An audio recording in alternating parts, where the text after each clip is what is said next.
नमस्कार साथियों, मैं राजेंद्र प्रताप सिंह आप सबका स्वागत और अभिनंदन करता हूं अपने YouTube channel astrology based on लघु पाराशरी में।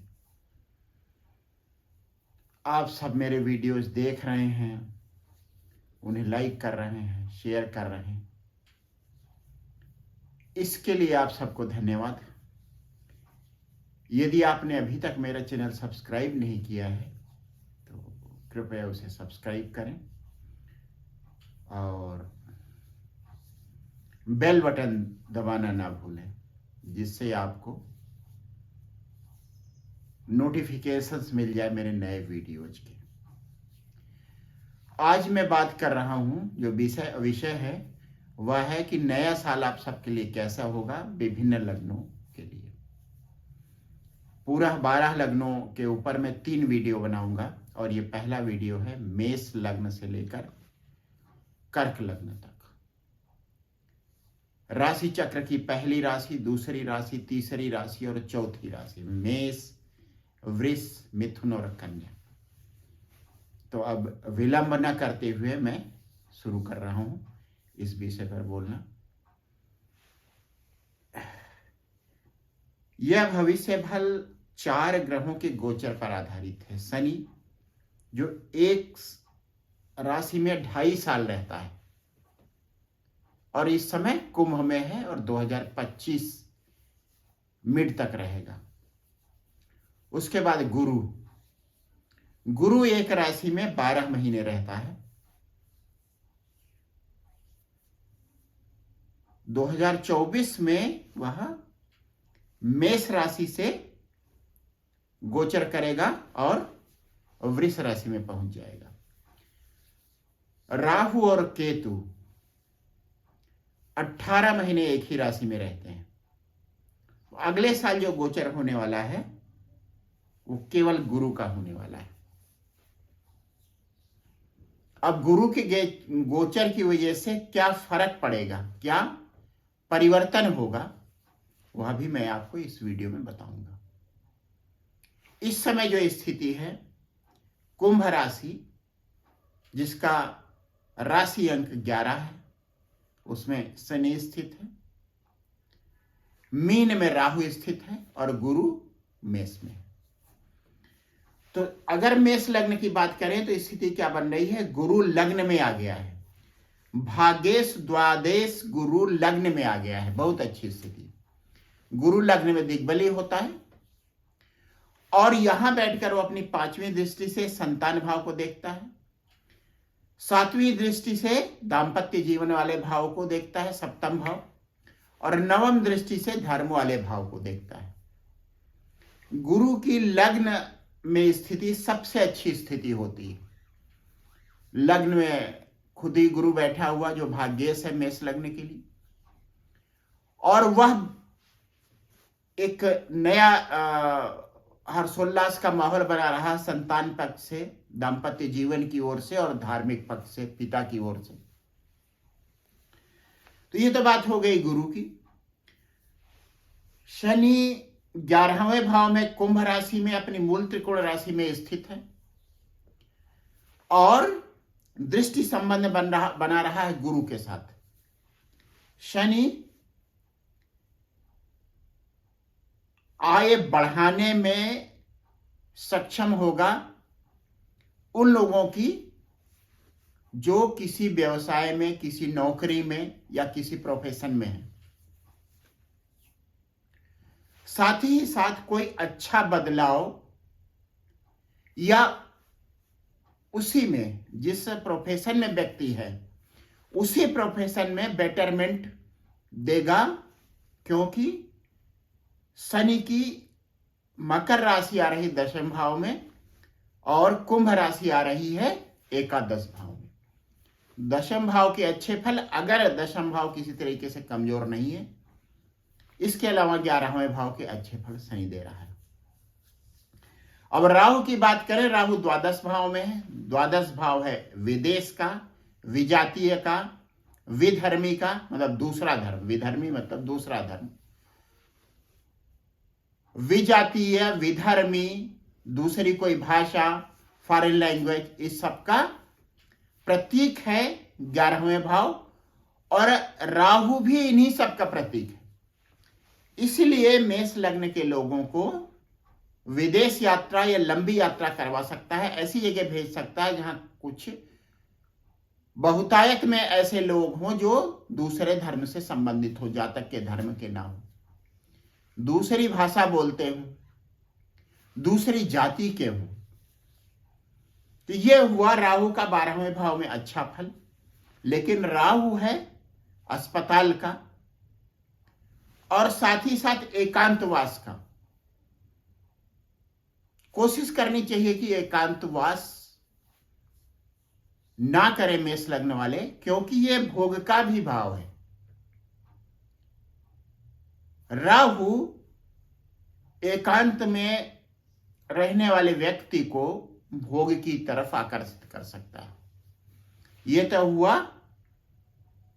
वर्तमान में ग्रह जिन राशियों में है 11, 12 और 1, उनका फल। जब गुरु वृष राशि में जाएगा, मतलब मेष लग्न वालों के दूसरे भाव में जाएगा, तब आय के क्षेत्र में एक बढ़िया स्थिति बनेगी। और वह स्थिति इस तरह से होगी कि आय होगी, व्यय भी होगा, लेकिन फिर भी संचय भी होता रहेगा। इसके अलावा द्वितीय भाव है परिवार का, परिवार में वृद्धि, और साथ ही साथ द्वितीय भाव है संस्कारों का। गुरु द्वितीय भाव का कारक भी, तो व्यक्ति में अच्छे संस्कार उत्पन्न कर सकता है गुरु 1 मई के बाद। 2 हिस्से हो गए गुरु के गोचर के। पहला है वह मेष लग्न में स्थित है, प्रथम भाव में, इस तरह से दाम्पत्य जीवन को अच्छा बना रहा है और संतान सुख दे रहा है, पिता पक्ष से बेहतर कर रहा है। उसके बाद वह द्वितीय भाव में पहुंच जाएगा, जहां वह द्वितीय भाव के अच्छे फल देगा, साथ ही साथ दृष्टि संबंध बनाएगा 6ठे भाव से, 8वें भाव से और 10वें भाव से। इसमें 6ठा भाव और 8वां भाव बहुत अच्छा नहीं है, लेकिन फिर भी पैतृक संपत्ति व्यक्ति को मिल सकती है, बीमारियों से छुटकारा भी मिल सकता है। गुरु की दृष्टि 6ठे भाव पर उसे बीमारियों से, कर्ज से, किसी विवाद से मुक्ति भी दिला सकती है। इसके बाद बात करते हैं वृष लग्न की। शनि वृष लग्न के लिए योग कारक है और 10वें भाव में स्थित है। इसका अर्थ यह हुआ व्यापार में, प्रोफेशन में, नौकरी में अच्छी स्थिति। साथ ही साथ यह धर्म भाव का भी कारक है, धर्म भाव का भी स्वामी है, इसलिए लंबी यात्रा करवा सकता है और यात्रा व्यक्ति के प्रोफेशन से संबंधित हो सकती। इसमें ध्यान रखना यह है कि 9वां भाव पीड़ित तो नहीं है, जहां शनि की मकर राशि है। अगर पीड़ित है तब यात्रा में कष्ट हो सकता है। राहु एकादश भाव में है, मीन राशि में, एक अच्छी स्थिति, धन देने में समर्थ है। गुरु की स्थिति अच्छी नहीं, गुरु 12वें भाव में। अब अच्छी स्थिति गुरु की कब आएगी? 1 मई 2024 के बाद। तब तीनों ग्रह, शनि 10वें भाव में, राहु एकादश भाव में और लग्न में गुरु। वृष लग्न के लिए तीनों ग्रहों का गोचर एक अच्छी स्थिति में हो जाएगा। केतु की भी बात कर लेते हैं। अगर मेष लग्न की बात करें, उसमें छूट गया था, केतु 6ठे भाव में होगा, अच्छे फल दे सकता है, मोक्ष दे सकता है। मोक्ष का मतलब मुक्ति, कहां से? कर्ज से, बीमारियों से, साथ ही साथ विवादों से। लेकिन इसके पहले केतु गहन पीड़ा भी देगा इन्हीं एरियाज को लेकर, उसके बाद इनसे मुक्ति देगा। वृष लग्न में केतु कहां पर स्थित है? वृष लग्न में केतु स्थित है पंचम भाव में। इसका मतलब संतान पक्ष से तो ठीक नहीं है, लेकिन साधना के लिए एक अच्छी स्थिति है। तो ये दो लग्नों की बात मैंने कर दी, मेष लग्न और वृष लग्न। वृष लग्न में मई के बाद, मई से लेकर तब तक जब तक गुरु वृष राशि में रहेगा, अच्छा स्वास्थ्य, अच्छा बच्चों के भाव पर गुरु की दृष्टि जा रही है, तो यह जो केतु से मिलने वाले कष्ट है संतान पक्ष के, उनको न्यूट्रलाइज करेगी। तो यह हुआ गुरु का द्वादश और 1 मई के बाद लग्न में गोचर वृष लग्न वालों के लिए। राहु 11वें भाव में बैठकर आय और धन में वृद्धि कर रहा है। शनि 10वें भाव में स्थित होकर योग कारक शनि वृष लग्न के लिए, वृष लग्न के लिए सबसे अच्छा ग्रह शनि होता है। और शनि किसी भी लग्न के लिए इतना अच्छा नहीं होता जितना वृष लग्न के लिए। उसके बाद तुला लग्न के लिए होता है, जहां वो पंचमेश होता है, चतुर्थेश होता है। उसके बाद मिथुन लग्न की बात करते हैं। मिथुन लग्न में शनि धर्म भाव में, अपनी मूल त्रिकोण राशि में, व्यक्ति धर्म से संबंधित नए क्षेत्रों से जुड़ सकता है।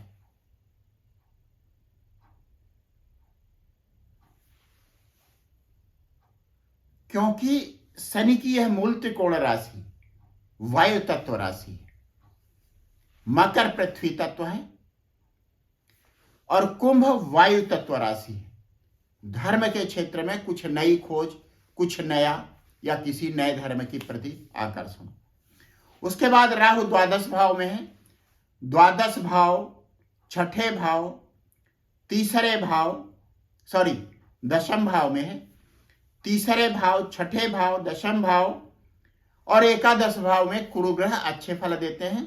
इसका अर्थ हुआ राहु दशम भाव में बैठकर प्रोफेशन के लिए, करियर के लिए, व्यवसाय के लिए अच्छा करेगा। और उसकी 5वीं दृष्टि पड़ेगी परिवार भाव पर, जो परिवार के जीवित प्राणी हैं, माता पिता, इन सब के लिए तो अच्छा नहीं है, लेकिन धन में वृद्धि करेगा। और वह वृद्धि कहां से होगी? व्यक्ति के प्रोफेशन से, क्योंकि राहु वहां पर स्थित है। उसके बाद गुरु मेष राशि में एकादश भाव में स्थित है, धन के लिए बहुत अच्छी स्थिति। केतु है मां के भाव में, मां की तरफ से कष्ट, लेकिन फिर मैं कहूंगा साधना के लिए अच्छी स्थिति। व्यक्ति घर में बैठकर साधना करे, पूजा पाठ करे। और केतु का संबंध है भगवान शिव के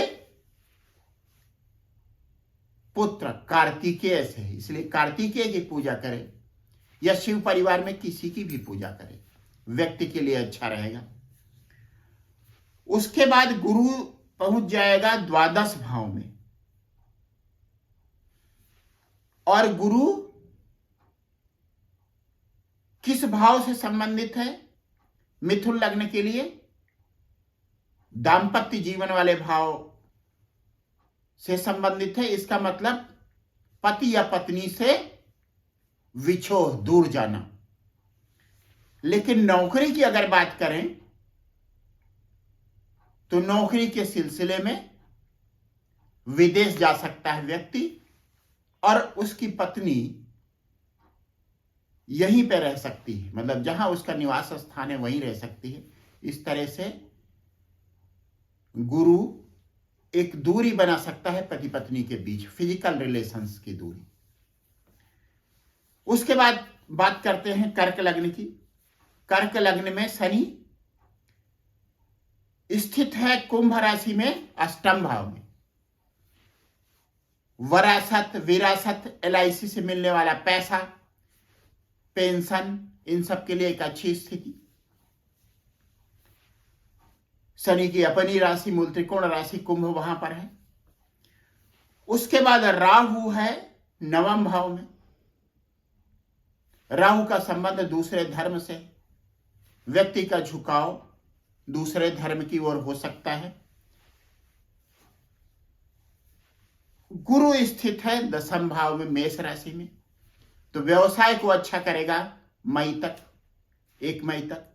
उसके बाद पहुंच जाएगा वृष राशि में, एकादश भाव में, व्यक्ति की आय में बढ़ोतरी करेगा। शनि अच्छी स्थिति में नहीं है, राहु अच्छी स्थिति में कहा जाएगा,